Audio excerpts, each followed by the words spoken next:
Thank you, Mr. Abhishek Tomarji. So I think it's great that we have today, which is of timely importance.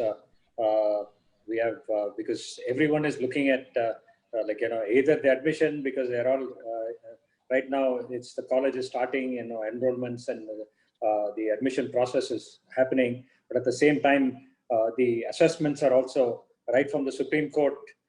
Everyone is looking and thinking about it.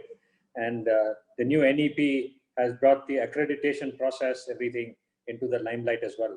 So in order to focus on that, I think especially since Tamil Nadu is the key magnet for education, if I may say, if you take the number of engineering colleges, polytechnics, and arts and science colleges, so we have over close to 1,800 institutions put together, and this forms an important thing for Tamil Nadu and India as a whole.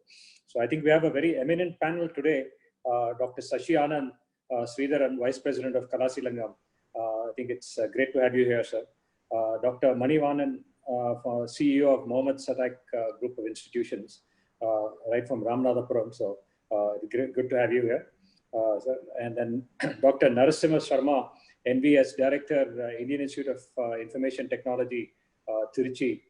Thank you for being here. And Dr. Vaidehi Vijay Kumar, Vice Chancellor, Mother Teresa Women's University. It's indeed great to have you here, especially it was Mother Teresa's birthday yesterday, so especially on that light.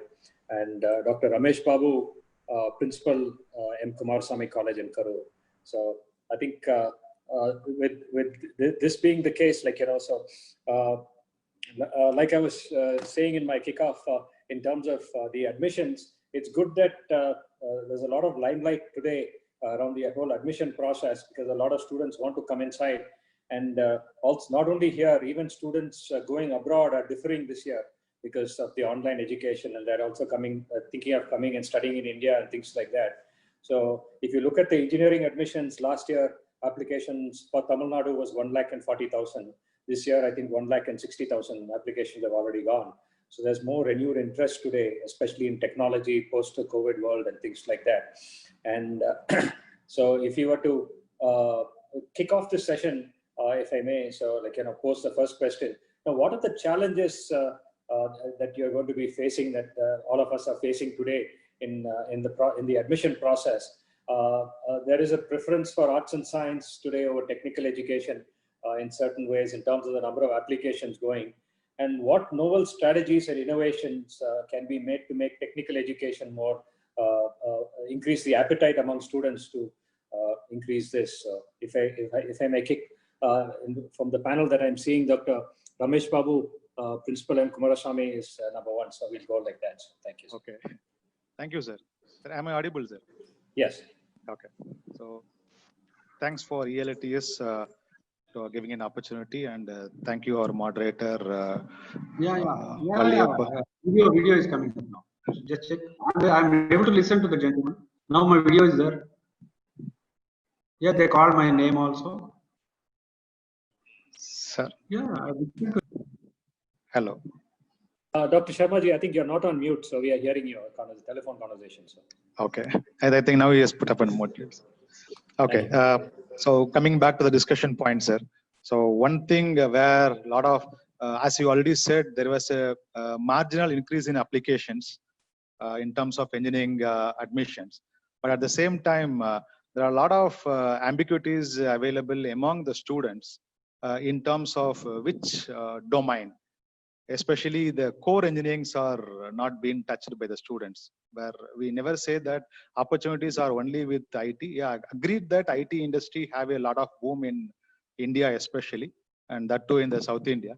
But a lot of core engineering domains have been probably might hit by the end of the admission season is getting over. But at that time, what people are facing is that a certain percentage of parent and students are not yet decided to apply for any of the programs. Either it is you mean to say arts and science, you mean to say engineering, or any other medical domain, there is a lot of dilemma in between them. What will happen to the COVID, when this will get ended up? So why I'm just saying this, in the recent days, after our certain department seats are getting filled in management seats, there is a lot of inquiries coming. We haven't applied to the counseling, we haven't applied to the institution. People are running here and there. And that is one thing where all our academicians has to take a note and get back to the people. And COVID does not going to play a role in terms of breaking an year or so. Learning will be there, and the mode of learning we are going to change it, and that we are going it. This will happen only through digital footprints. That is where we are trying to make it a lot of digital infrastructure improvement, lot of skill development courses, whatever we do. If all the institutions, if we, so far many of them may not have the idea of making everything in the digital media. Now digital media will play a vital role, especially social media is playing a role. So through this, if we reach to the students and parents, I think definitely it won't be a hit to the admission. And another point Mr. Valiappa has pointed out, the abroad admissions where people are flying to go may not be as such because of a lot of restrictions in terms of COVID. We will take this as an opportunity. All the domain or our domestic universities and institutions, it's a right opportunity, provided if we scale ourselves higher to meet out the standards, and we have to give the confidence to the student. The students who are all willing to fly abroad for either UG or PG, they may look at the quality and the what do you call the brand names of so-called institutions. This is the right time, every one of us, to think for raise our bar first, and that will definitely will pull all our students going out can be stayed back. Maybe this year it may be a pressure due to COVID, but if we continue like this, definitely we can attract more bright students, and we will give the bright what do you call education. And this is my view. And probably one thing is that we have to showcase all our what we do, and it has to be demonstrated through digital footprints, where many of us are lacking in this point. Sure, thank you. Doctor, next I see on my screen is Dr. Shashi Anand Sridharan from Kalasilingam. Good afternoon to all. Very good question, and this is a very crucial question at this point of time, especially concerning about admissions and how are we prepared and how are we planning to engage the students who join in the first year.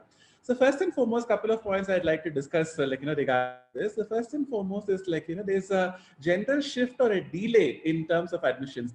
Even though some students are not decided yet, or in the case wherein, but I would say predominantly the reason being is the delay in everything. For example, the +2 results, the 12th examination results were announced late this year. The competitive examinations like JEE and NEET are still to be held. Normally, if it were the previous year, by this time, the exams are all over, results are declared. Students have a clear idea as to what kind of institution they would go by now.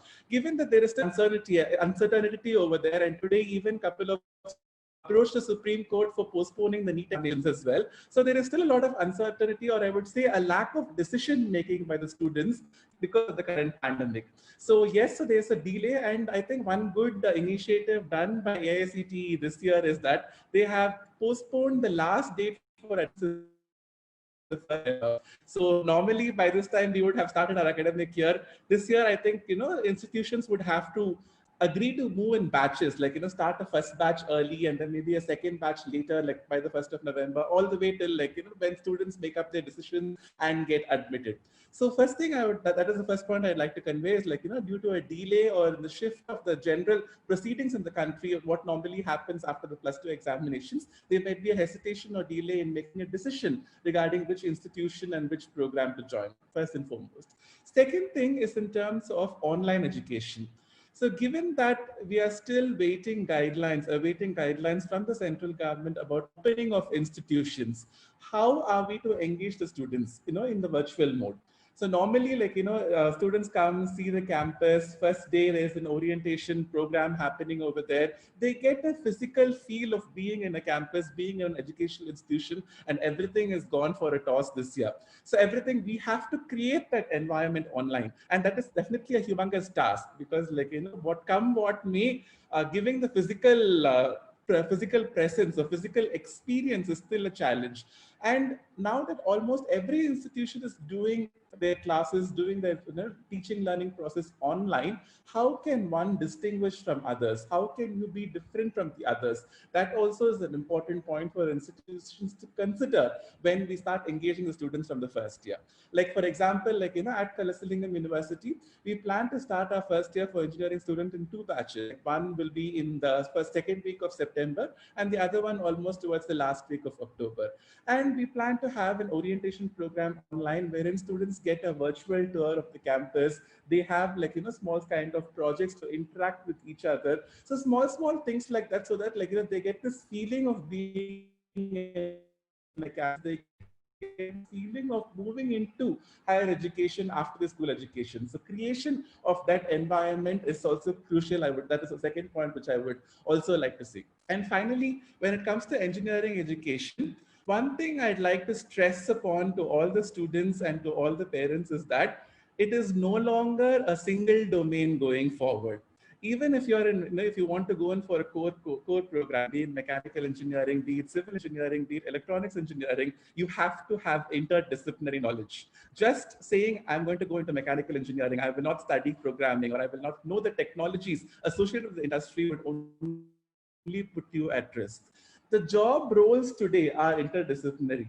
Things are evolving. So what role you might go for 4 years from now we don't even know what will it be as of today, because that is the rate and speed at which job roles are evolving. So as long as we have the attitude to learn new things, learn new technologies, adapt to surroundings, we will definitely succeed. It does not matter which program you choose, as long as these attitudes you have in place and these practices you have in place, definitely you have a successful career going forward.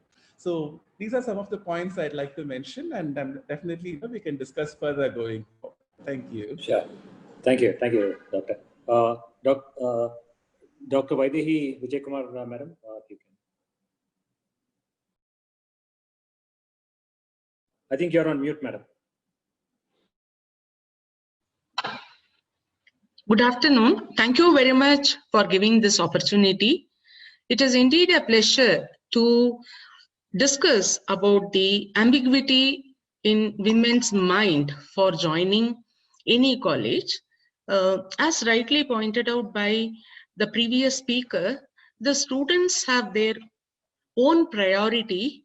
Those who have taken the science group, they wanted to first clear the admission in medicine. Then they wanted to check up whether they will get admission in IIT, NIT and other regional colleges. Then if they are not going to get ranked, then only they are trying to get admission in Mother Teresa Women's University. Though we have received several applications, they say we wanted to get final year marks to take such decision. This is one important point. And they are asking, if I get the other higher priority institution admission, will you be in a position to refund the fund? This is the other question. Then third one is the problem of commutation. That means a place in Kodaikanal, if there is no transportation availability, they wanted to choose colleges in and around their residential area. So obviously there is a limitation in getting admission. So all these things are being solved by online teaching. So we have started our orientation, and the best point is we are in a position to invite worldwide speaker to address our students, to motivate them. through Zoom meeting, WebEx meeting. So that means it was very, very easy. Otherwise, we wouldn't have done this. And we are leveraging the ICT technologies so that whoever they are, if they are a good educationalist, we are inviting them to speak to our women students. This is first thing. Second thing is, we have requested our faculty members to prepare video lectures, and all these video lectures are now available in Moodle, and we have got the SLM material, self-learning material available for the students, so that the students will be in a position to go through. If they don't have mobile, if they don't have any internet facility in remote villages, they can go to eSeva set by Government of Tamil Nadu, and they can download and listen to the lecture at anywhere, any place. These lectures are possible. Now we are trying to work on the open book examination using Bloom's taxonomy, so that any question that is being asked should be answered within the stipulated time period. Let them refer anything, but the answer should be done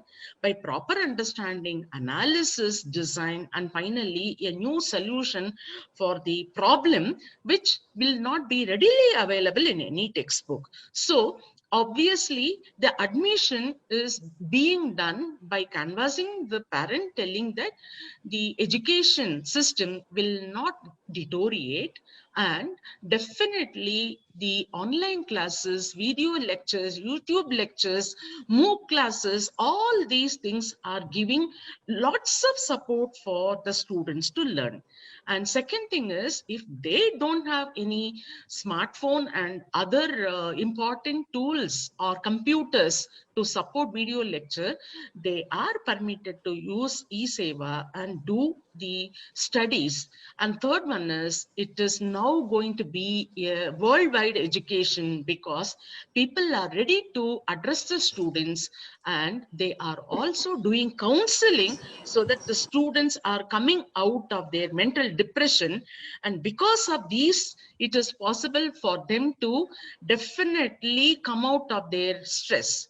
And apart from all these things, online yoga is also being done in orientation, so that the students are practicing 1 hour yoga compulsorily through home along with attendance. And as you said, there are several technologies available for the people to learn using virtual reality, then virtual tour, then augmented reality, IoTs, all these things with the simulation. It is possible for the students to learn. Thank you very much for the opportunity. Thank you, madam. Next, Dr. Narasimha Sharmaji, if you can please take a few words on this.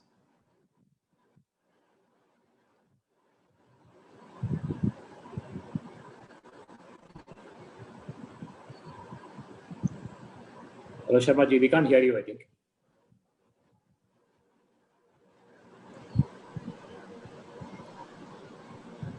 Narasimha sir, you can unmute your mic. We heard you earlier, Sharmaji, but now we are not hearing you.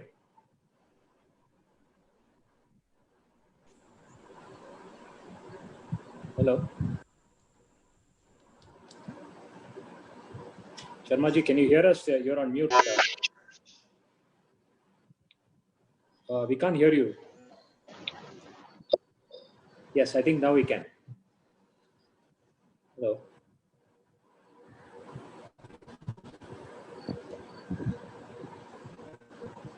Hello. Sir, I request you, can you remove your earphones and you can try it? Perhaps, yeah. Perhaps we heard you earlier before, but now we are not hearing you. So. Choko sir, you can move on. I just cross-check with Narasimha sir. Okay. So, Dr. Manivanan, CEO of Mohammed Satak Group, sir, if you can maybe address, and then we can come to Dr. Sharmaji. Good afternoon. Are you hearing my voice? Yes. Audible? Yes. Thank you, Sako Lepa. It's a pleasure meeting you after a long time. Thank you for ELTS also.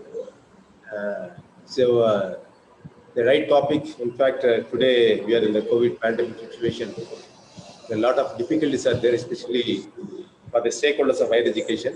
Whether it's I think some problem is there. There was some interruption is there. No. No, sir. We can hear you well. Yeah. We are hear you well. The stakeholders is both the management and the faculty and students. They are in a very difficult thing. In fact, anyway, the management has started a lot of new initiatives in promoting the education, and also the faculties have come forward.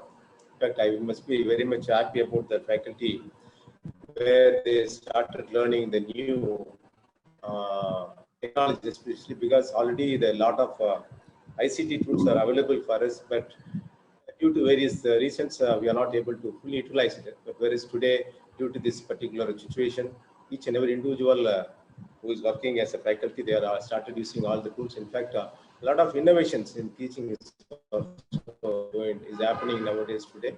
In fact, we talk about more of the blended learning as well as the flip class. All those things are happening today.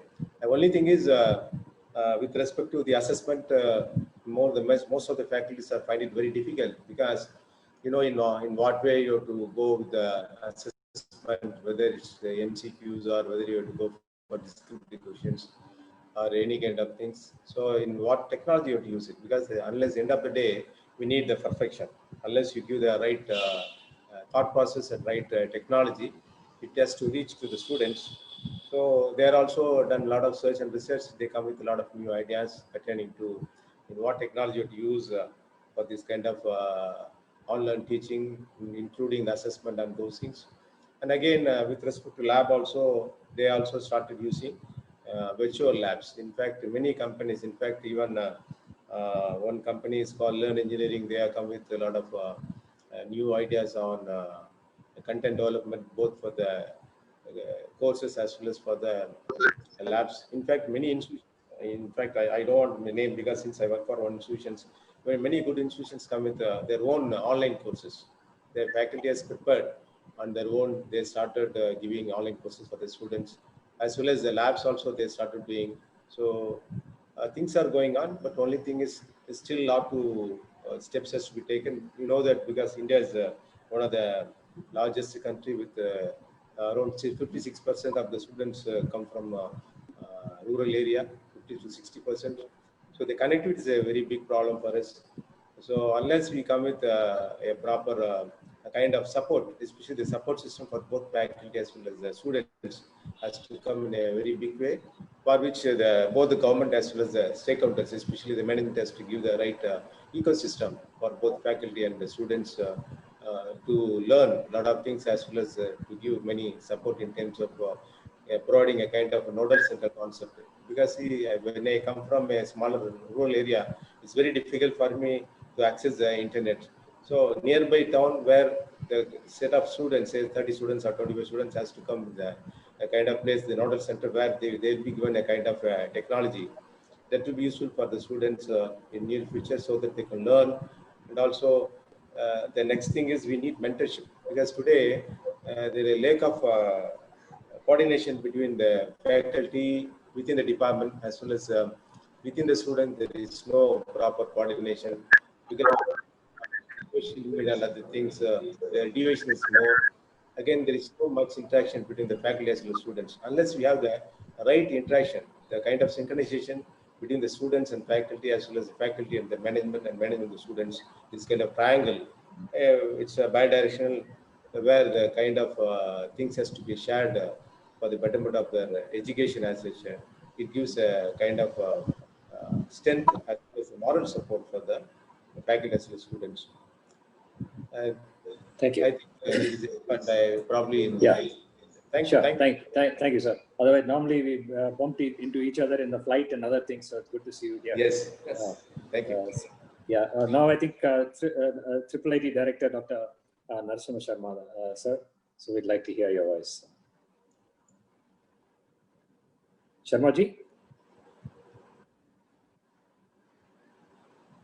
Hello.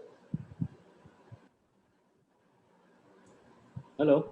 I thought Sharma ji messaged saying that his mic is okay now.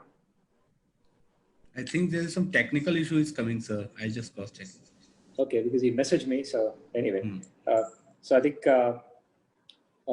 I'll just take a minute till his mic is okay. If the mic is okay, please interrupt me, Sharmaji. So in terms of how do we develop between arts and science and engineering? I think the new educational policy addresses this, talking about holistic education. So it's not arts or it's not science. So if you were to look at one of the icons of this era is Steve Jobs from Apple. So the very fact that we have the fonts as we know of it, Arial, Times and other things, and the written script and all of that came about because of the when he dropped out of college, he was free to go sit in different classes. So he went and sat in a calligraphy class. We would never think of teaching engineering in the old way to teach calligraphy for an engineer. So because of the fact that he took calligraphy class, that became a font in Apple, and that's how Apple got picked up by the artists of the world, and that's how artists is. I mean, Apple is today a $2 billion company. So those are the kind of innovation that we need. And I think overall, I think we need to make engineering education more interesting. So how I'm saying interesting is make it more hands-on, because I mean, learning and playing around is fun. So like, I'm a trained engineer. So when I was a school kid, my father made me attend Tyagaraja Polytechnic and sit through across all the labs. Every holiday I had to go sit in one lab. So through which I actually learned the basics of all the engineering subjects, be it electrical, mechanical, civil, and things like that. So it is more hands-on knowledge. I think that's what the NEP is trying to address today. We're saying from 6th standard, you have to have vocational learning programs and things like that. Because today, the students are not the ones coming and saying that I need this or that. Their parents are deciding for them. And if you ask me today, the students' knowledge is far ahead because, I mean, the parents are generation X or Y, and the students are generation Z.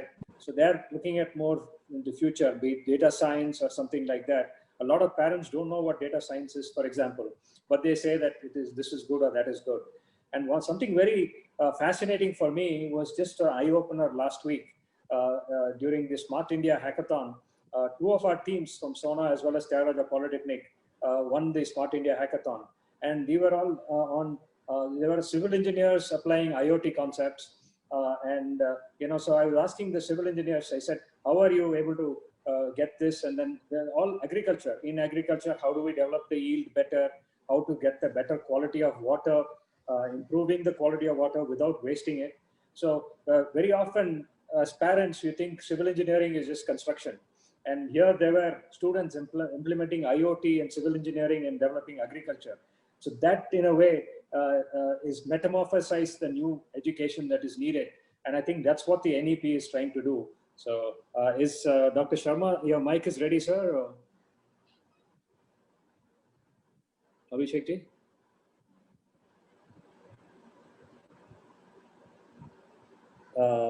So I think we have a thing. So let me get to the next question. If I could start with Dr. Vaidehi this time. So how can the proctored examinations be feasible in every nook and corner of the state and the country, madam? So what would Mother Teresa's vision be today when everyone is talking about examination? I know examinations has to happen for the student's life to go. So if Mother Teresa was there, what would she be doing and how to make it more enabling? Since it's her birthday yesterday, I'm asking you this question. Thank you.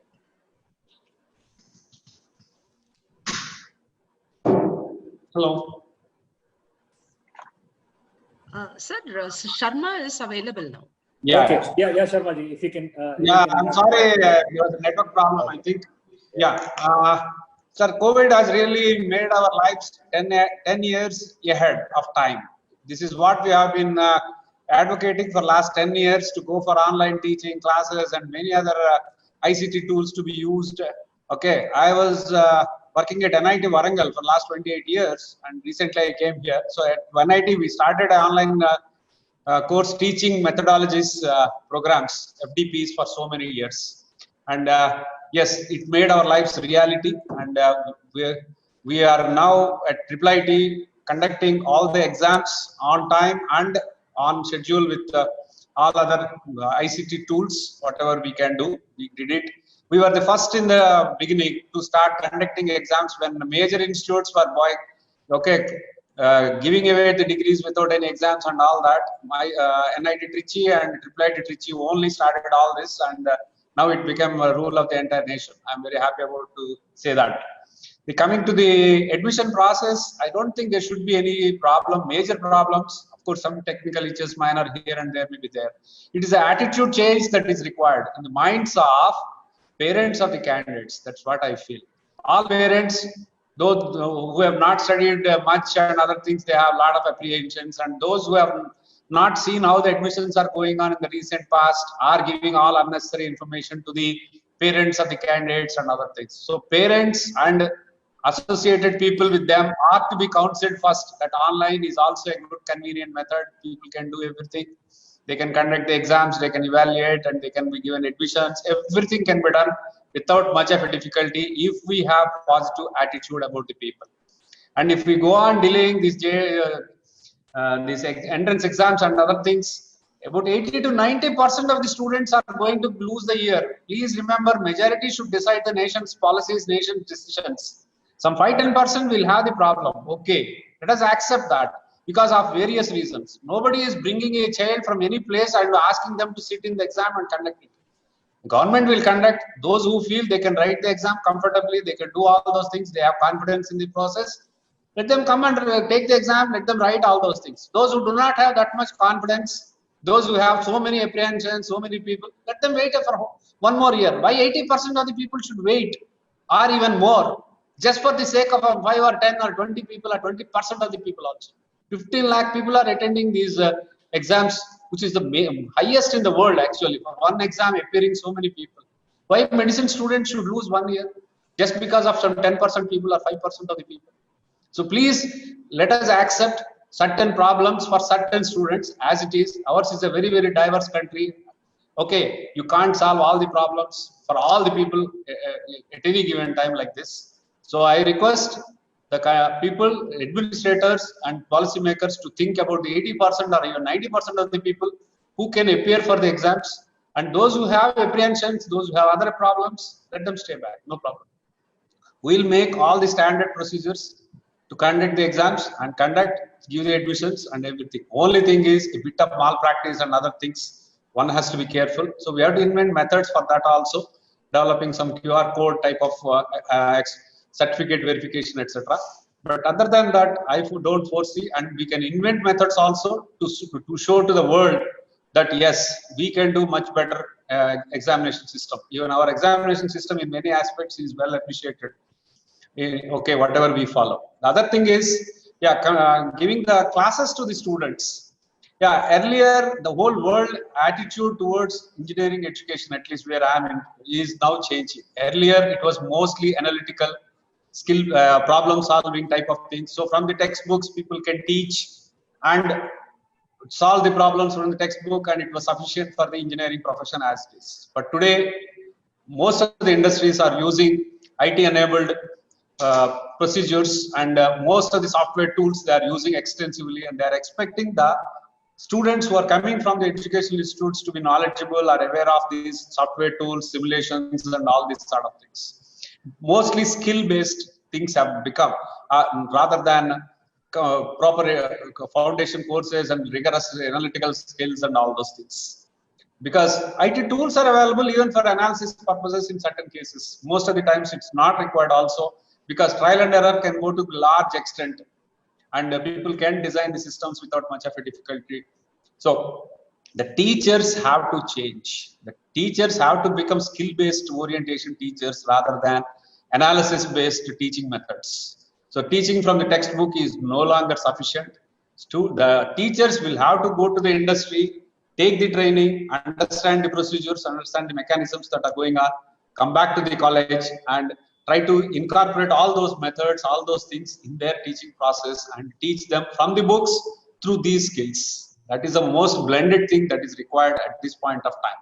And online classes are going on at IIIT also. We have started from August 10th and everything is going on with 2 or 3 options we have given to our students, our teachers. And we have given an exclusive training on Moodle, and now we, along with IIIT DM Kurnool, are giving training to other engineering college faculty to use Moodle and to use video development and audio development and PPT development of various tools available and all those things. We have taken training from NITTR Chennai, and our faculty members are now giving such trainings to other institutions.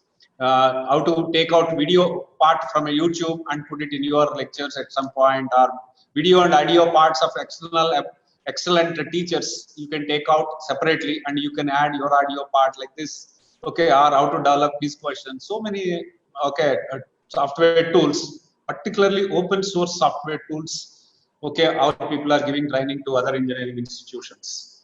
Okay, examinations can be conducted. It is only our orientation, our thinking must change. Examination is not to repeat whatever is there in the textbook. Examination is to elicit what the student has understood.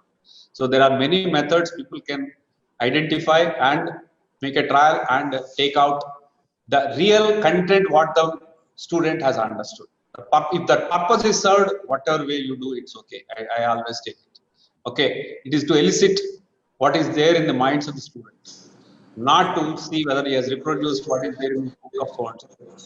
So I think we can invent methods, and our students are highly flexible and highly adaptable. The best thing in what I observed in the last 3-4 months with our students and many other engineering students of different institutions, they are ready for everything. Only unnecessary people who are not involved in the teaching for last at least 5-10 years, those who have not undergone engineering type of education and strict education, they are only talking all these things. Let us not bog down with all this. Let us go ahead. Let us take this as a very golden opportunity to train our students in core industry, because as we are all expecting that a lot of industries are planning to come to India, we should gear up with manpower, or rather, okay, if I say manpower, somebody may have objections. Say women power also. Okay, so let us train our students to take up the challenges in terms of entrepreneurship and trying to come out with new technologies, innovation, and all these kind of things. We should not train them towards only placement as a job takers. We should train them as job givers. They should be able to open the companies. They should be come out with new technologies. That is what the motto, what we have to inculcate in our students. No longer we are clerks of British government, please. Okay, I may be hurting somebody, please. I don't want that way to take anything negative in it. But I want the students to be trained as entrepreneurs, innovators, creators. Thank you for giving me this opportunity. Yeah, thank you, Sharmaji, Dr. Sharmaji. I think, madam, I think we interrupted you. Sorry, we were talking about. I think we were talking about, like, how can we get more students to do the assessment with us? Thank you. We are aware that even next semester examination, physical examination, writing examination in a particular classroom is not going to happen, and it is going to be a remote place examination. So actually what possible is, it is going to be a continuous assessment, and if that is the case, there is an option in software to make provision to provide the username and password for the individual from their laptop. It is possible for them to log in, and they can get different questions so that they will not be in a position to copy the answer from one another through phone. Then second thing is, the quiz time is also fixed. Multiple choice questions are being done, and all these answers are being collected with the respective user ID in a server, and the teacher who has given the question will be in a position to access those files, and it is possible for them to correct. Then next thing is the open book examination with the Bloom's taxonomy, which is going to evaluate the higher order thinking, critical thinking, and the questions which are not there in the book. The students can get the question paper in the email, and they can write the examination, and they can scan the answer paper and put it in the internet, in the email, and the teacher who is going to receive it can collect it and correct it and do the evaluation process. Apart from that, they are expected to do certain module development. With the PPT presentation, they should be in a position to clearly tell this is what is the activity-based assessment module they have chosen. And after that, they will show the description of the project. They will make a presentation and they will give the result like a project demonstration. If it is being done, that is also going to constitute certain mark. So obviously, in distance education, we are asking the students to submit assignment also. That is also possible. So obviously, with programming subject, there is a platform called SkillRack. So that particular platform can generate more than 10,000 questions, and each and every student will be getting 10 different questions, and they should answer within the stipulated time period. And the answer, whatever they have coded, it will be registered in the server wherever they are. And obviously, the teacher who is going to evaluate, they will see what type of answer, what type of methodology they have adopted, and accordingly, marks are given for practicals. So obviously, teaching a programming language is very easy through the animation or otherwise simulation. And if there is a mistake, how it has to be corrected, then the evaluation is, there are several such platforms available for people to write examination. Nowadays, all the corporate companies are expecting the students to have expertise in having knowledge in using that platform.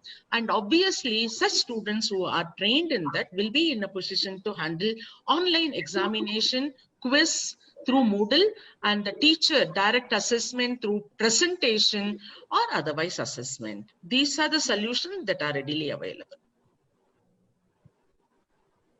Thank you, ma'am.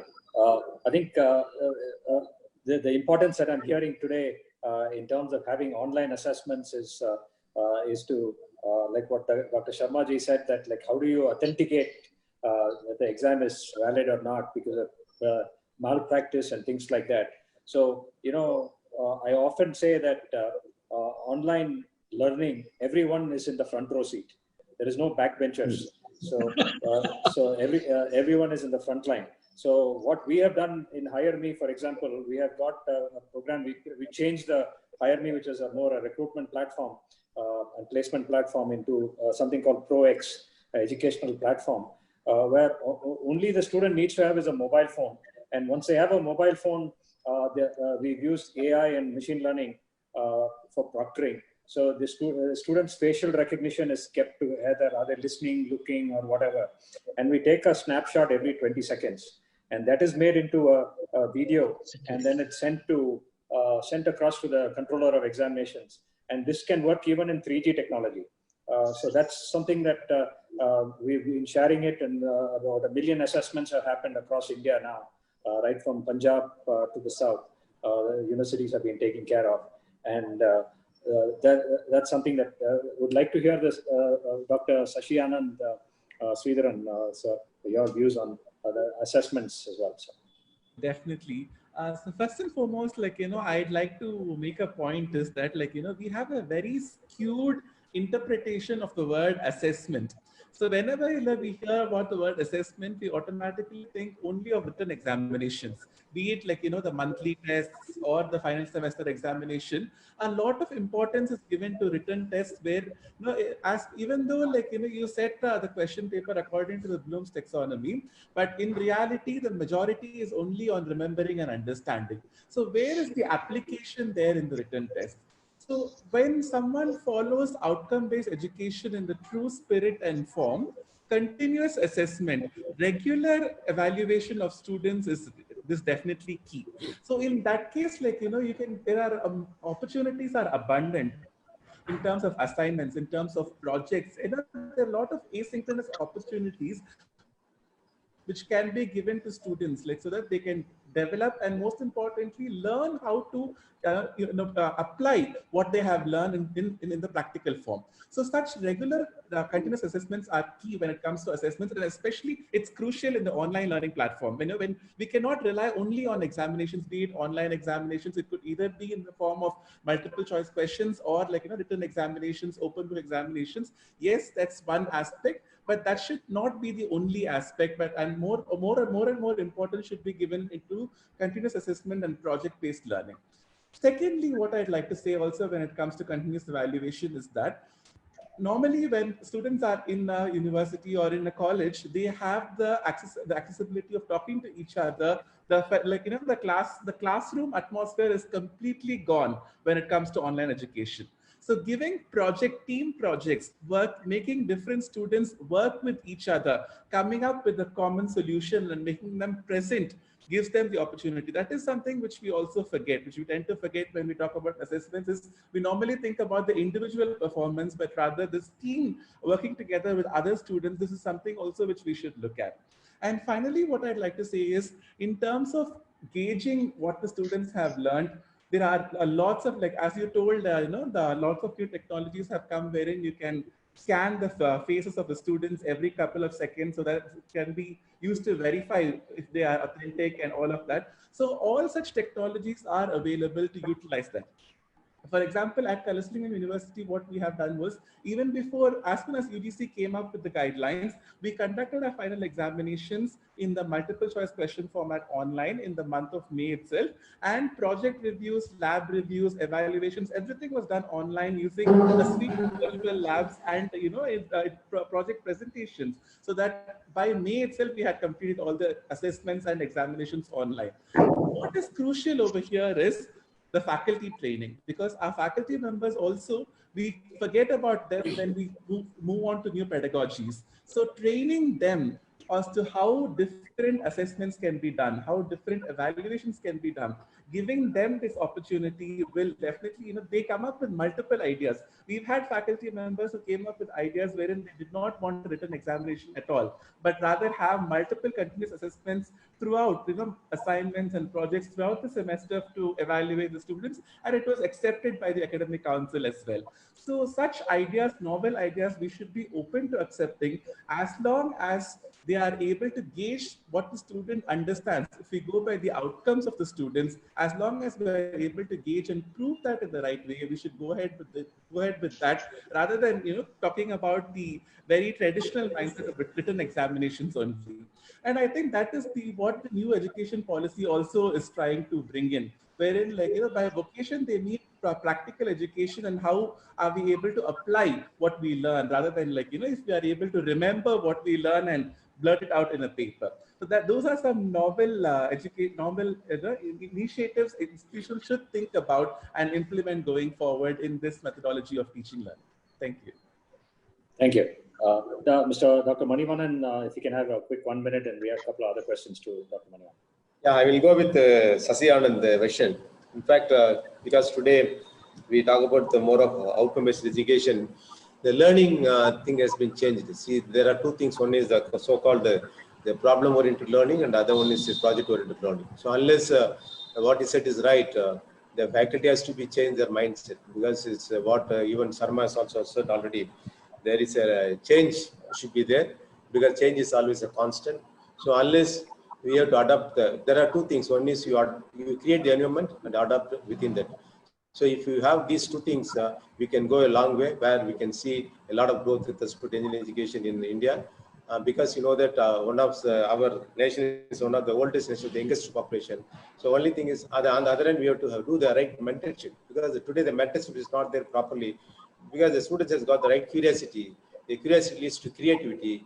The creativity leads to innovation. Innovation leads to success. For that, what we need in the sense, we have that they very early identify the right mindset and try to challenge them, try to mentor them. See, there's a lot of transformation, because today we talk about the what's called Skill India, transformation towards various innovations, product development. Those things is always there with us. Only thing is we need the channelization. If it is there, we can do a long way, because I can say that even Shona as well as even the Kalasalingam University is also doing a lot of things, because today those two universities, your university as well as Kalasalingam, both of them have got the incubation centers. So instead of job seekers, we can create a lot of jobs. So that is 360 degrees of opportunities. Okay. Only thing is we have to come forward. The fire should be in your belly. With that, we can go wherever you want, because the world is very big. Thank you. Thank you for the opportunity. Sure. Thank you. Yeah. So, I mean, in conclusion, so I think I'll conclude this thing. So, in terms of assessment, it doesn't need to be like, terminal assessments or any of that thing. So, in fact, one of the things we have done is to use Hire Me Gold, as well as in Sona, we are using quizzes and things like that. Every 15 minutes, there is a question and answer session about the last 15 minutes of class, so that the attention span, in order not to lose for the students. So instead of the time taken in attendance in the class, so we are trying to take every 15 minutes there's a quiz. Everyone gets the quiz mixed up as well. So I don't get, it's not A, B, C, D. So I can't WhatsApp you and say the answer is A, because your A may be my D. So we are jumbling up the questions and answers. So depending on the topic, the class, the teacher can set the question, and then the question gets jumbled up through Hire Me Gold, for example, and then it comes across. So that's how we are trying to keep the attention span aside. So we have 10 more minutes. So if I can take the last question there, and then you can also maybe perhaps sum up, because we may not be able to come forward across. So from an accreditation process, are we going to see any innovations post-COVID? So if so, there are a few feasibilities expected in this process right now. So, will the COVID and then now the NEP is also come in? So perhaps I will start with Sharmaji here, and then we can go across. Yes. Yeah, accreditation is part of the entire process, and it has to be there. And post-COVID and NEP-wise, the format itself needs some changes that are to come. How do we develop the course files? How do we develop the other essential files, COPO mappings, and all these sort of things? Will have to be, again, rethinked or reviewed or revisited, and a lot of discussion has to go, and the proper format has to come out, which takes care of these online teaching methods as well as assessment methods into cognizance. And there, if we can do a good job of it, at least by 1 or 2 iterations, it is a continuous evaluation process, I understand. So after 1 or 2 iterations, at least if we can come back, yes, the accreditation is really going to help to see that everybody is following the latest trends and latest things in the ICT developments for assessment, for teaching, for other aspects of co-curricular, extracurricular activities, and all those things. So accreditation also need to be updated or upgraded towards these aspects, post-COVID situations that are going to be present, rather than field visits and all those sort of things. They can do alternatives. That is one thing. And the teachers also should come out with better ideas in terms of these developments. And yes, definitely, other than textbooks and other things, you should be able to refer to some internet-based material also in your curriculum. All those things also must be taken for examination process. And some innovation ideas also can come out of all these things. That's my perception. And yeah, hopefully something will come out of it. Thank you. Sure. And Dr. Ramesh Babu, sir, if you can. Thank you, sir. Thanks for giving opportunity. Regarding the accreditation and assessments, a lot of things has to be changed towards online changes what we are doing now. So earlier it was only a files and all the formats, all the things. Now we are all doing in the online education. But the thing is that the concept what need to be accredited remains same. It evaluates what is the teaching, what is the efficiency, how learning is happening. So adapting to the needs, we have to take all these formats, we have to remove all these things. Making everything in the digital forefront will be a solution for all these things. And probably recently we just made ourselves to ready towards that. There is an accreditation called E-Lead certification from QS-IGAJ. So completely online learning, how it is happening, whether all the evaluation process, examination, assessments, are we able to cater the needs of the requirement? We have received it from MKC Karur recently. And that helped us to make ourselves having a transformal shift from the regular mode of thinking towards new accreditations, new assessment.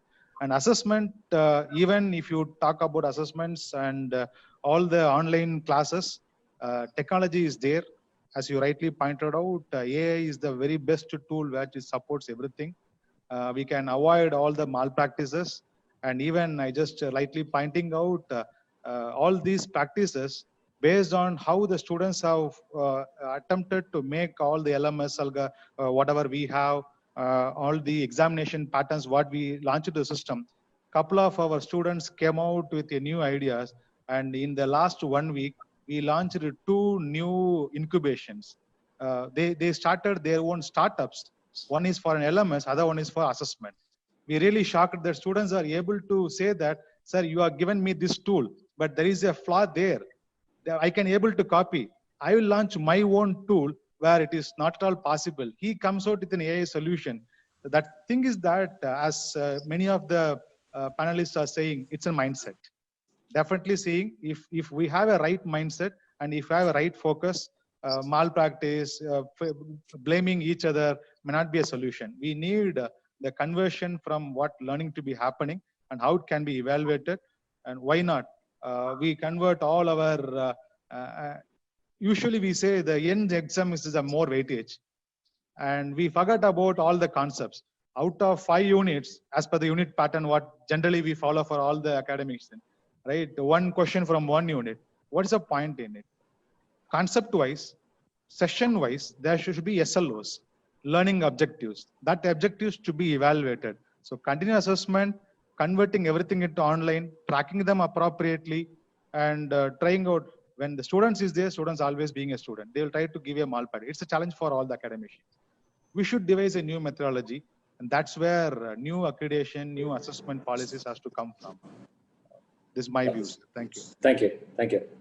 Madam Vaidehi, Vijay Kumar, madam, if you can just sum up in 1 minute. So, yeah,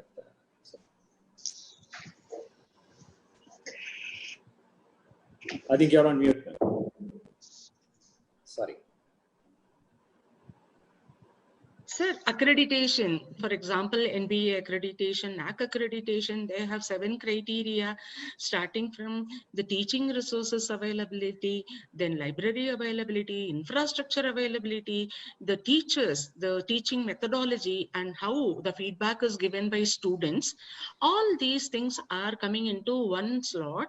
And second, finally, how a particular education system is going to help the society. So, generally, that type of the impact of the education on society is very important. So generally we have TAR, that is technical answer for real world problem, or scientific answer for real world problems. If such answers are given to students and say that instead of writing 3 assessment tests, you take this problem and form a team and provide a solution and go a real solution so that it is possible for the committee to accept it. So if such technical answers or scientific answers are provided by students, it is going to be a challenging problem for the students, and they will look forward for real answers which are feasible, implementable, cheap and efficient. This is one methodology to get more score in accreditation. And second thing is, whenever we have a slot system, fully flexible choice-based credit system, we limit the number of students assigned to a teacher. Now that it is going to be online teaching, if a particular teacher is very good in one topic, and we can allow most of the students to access that video lecture and learn more, so that the feedback, negative feedback about a teacher teaching process can be really reduced, because most of the students will be very happy in listening to a teacher who is best in that particular topic. So this is also going to be very, very positive for a teacher's perspective. Then we have accreditation, in which what are the e-governance policies you have adopted, what is managerial information system you have, and how do you permit online examination, how do you assess your examination process, whether the students have been evaluated correctly. Now that everything is available online, So a student, if they feel that the mark given is low, it is possible for them to access the answer sheet and find out how much mark they have got. They can go for revaluation appealing. That is also possible. Then we have ERP solutions, so that now technical solutions, ICT based solutions are very much needed, so that our admission to the degree earning is going to be transparent, accessible to everyone. Admission is going to be online. What mark the student has got, why they have chosen this subject, and the statistics can be easily analyzed by accreditation process. Finally, examination, how the whole thing was assessed and what are the marks, how the students were satisfied. So the technology is penetrating in each and every process of education, and which is insisted in accreditation process also. That is sure.